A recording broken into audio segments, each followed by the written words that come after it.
Hello बच्चे लोग, कैसे हो आप सब।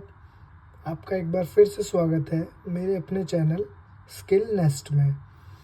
आप लोगों ने सुना होगा ट्रायंगल क्या होते हैं, ट्रायंगल में एक पाइथागोरस थ्योरम क्या होती है।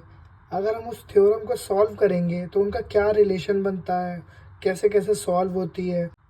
तो आज का हमारा टॉपिक है पाइथागोरस थ्योरम। पाइथागोरस थ्योरम मैं आपको बता दूं कि ये 90 डिग्री वाले एंगल पे ही यूज़ होती है, जिसको हम राइट एंगल ट्रायंगल कहते हैं। तो पाइथागोरस जो थ्योरम होती है उसमें जो 90 डिग्री एंगल होता है उसके जस्ट सामने वाला जो सामने वाली जो लाइन होती है वो होती है हमारी हाइपोटेन्यूस। और जो 90 डिग्री के सामने वर्टिकल लाइन होती है जस्ट जो उससे टच होती है उसको बोलते हैं हम परपेंडिकुलर। एंड देन जो बेस होती है जो हॉरिजॉन्टल होती है उसको हम बोलते हैं बेस।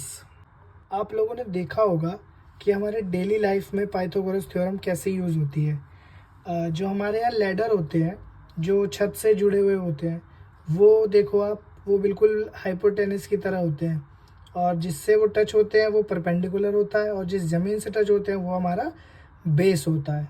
तो आज हम इसी चीज़ के बारे में बात करने वाले हैं। तो चलिए शुरू करते हैं। सबसे पहले हमने लिया एक ट्रायंगल। ट्रायंगल ज़्यादा पतला हो गया। ये हमारा है 90 डिग्री। इसके जस्ट जो सामने वाली होती है वो हमारी होती है हाइपोटेन्यूस। इससे जो टच होती है ज़मीन पे वो होती है हमारी बेस और इसके जो सामने होता है वो होता है हमारा परपेंडिकुलर। इन तीनों का रिलेशन क्या होता है? तो पाइथागोरस जो थ्योरम होती है, पाइथागोरस थ्योरम क्या कहती है? ये कहती है sum of square of any two sides is greater than the another side। समझ में आ गया होगा आपको।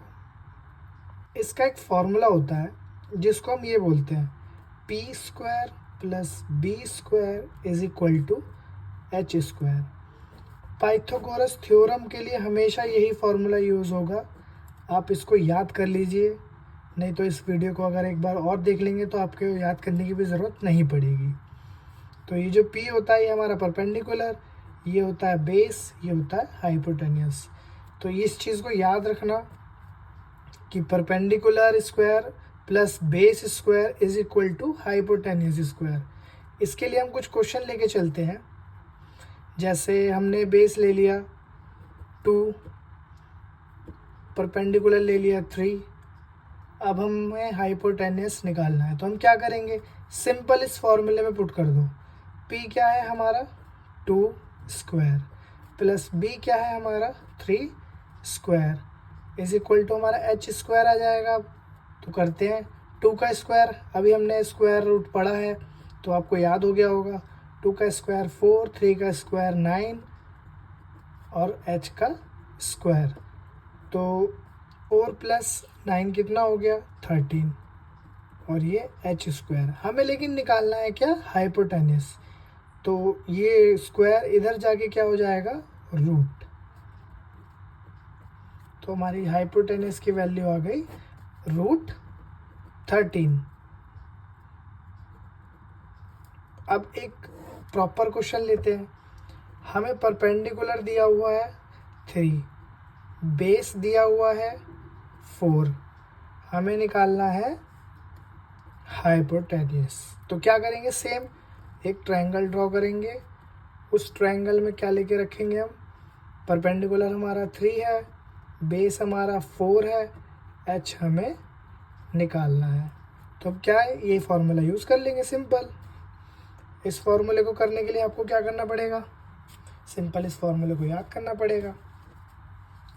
तो इस फार्मूले में क्या करेंगे हम, P square plus B square is equal to H square. तो पी स्क्वायर का मतलब 3 का स्क्वायर, b का स्क्वायर मतलब 4 का square and is equal to h का स्क्वायर। तो 3 का स्क्वायर क्या होता है हमारा 9 प्लस 4 का स्क्वायर 16 h का स्क्वायर। तो 9 और 16 कितने हो गए हमारे 25 h स्क्वायर। तो इसको हम ले लेंगे इधर, तो ये हो जाएगा हमारा रूट 25 जिसकी वैल्यू हमें याद है 5। तो हमारा हाइपोटेनस कितना आ गया 5। आज के लिए इतना ही, मिलते हैं हम अगली वीडियो में जिसमें मैं आपको सिखाने वाला हूँ पाइथागोरस ट्रिपलेट। तो मिस मत करना, ये चीज़ ज़रूर सीख के आना, तभी वो चीज़ समझ में आएगी। चल तब तक के लिए बाय।